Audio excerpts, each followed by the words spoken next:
This is Rachna. This is Rajshekhar, NTV Chief Editor and CEO.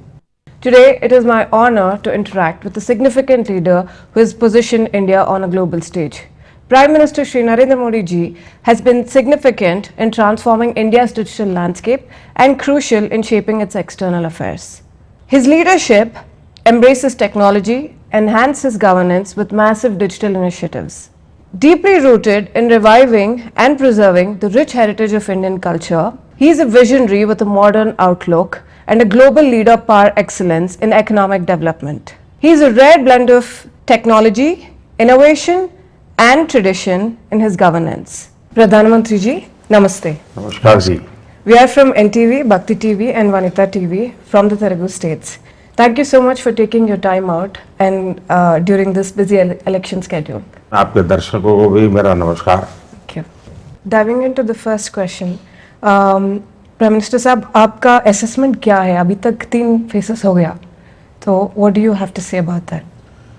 देखिए, 3 चरण का चुनाव, कुछ लोग मतदान के आंकड़ों पर अटके हुए हैं, लेकिन मैं इस चुनाव में अरिथमेटिक से ज्यादा केमिस्ट्री देख रहा हूं और ये केमिस्ट्री इतनी पावरफुल है, ये नतीजे बताएंगे. पहले चरण में मैंने कहा था कि विपक्ष पस्त हो चुका है.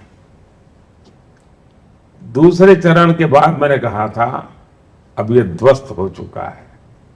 और तीसरे चरण में मैं कहता हूं कि अस्त हो चुका है और जनता जनार्दन भारतीय जनता पार्टी के प्रति आश्वस्त है. ये मैं इन तीनों में देख रहा हूं.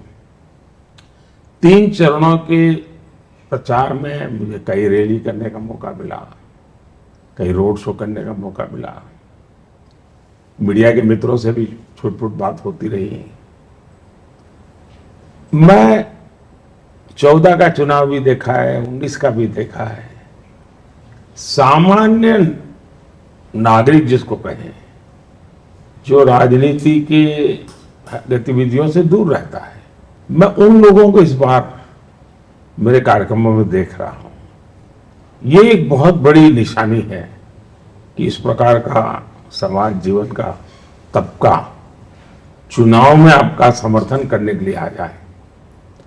और मैं उसमें एक भक्ति भाव का वातावरण देखता हूं. उसमें भारत भक्ति नजर आती है, समाज भक्ति नजर आती है, एंड एक प्रकार से political awareness at grassroot level पर ये चुनाव में नजर आ रही है.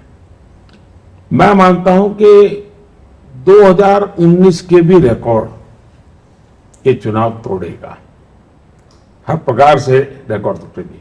मतदान कम होने के बावजूद भी मेरा मत है कि विजय का जो एक प्रकार से मार्जिन का लेवल है वो भी काफी बढ़ेगा, ऐसा मुझे लगता है.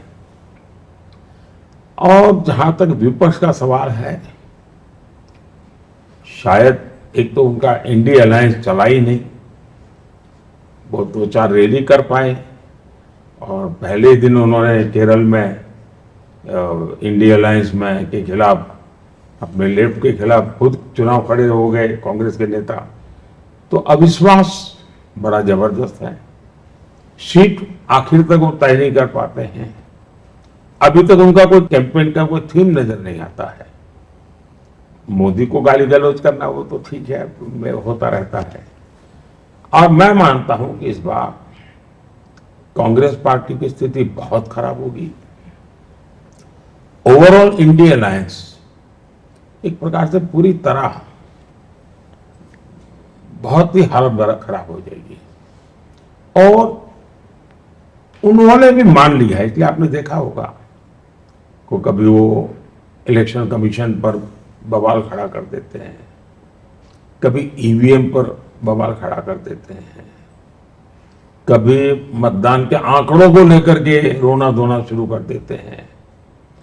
अब मुझे लगता है कि उनकी शक्ति इलेक्शन कैंपेन में जनता के पास मुद्दे लेकर के जाने के बजाय उनकी पूरी रिसर्च टीम इस बात में लगी है कि हारने के बाद ठिकरा किसके सर पर फोड़े, ईवीएम पर फोड़े, इसी पर फोड़े या अपने साथियों पर फोड़े, तो वो अभी उस व्यूह रचना में लगे हुए हैं।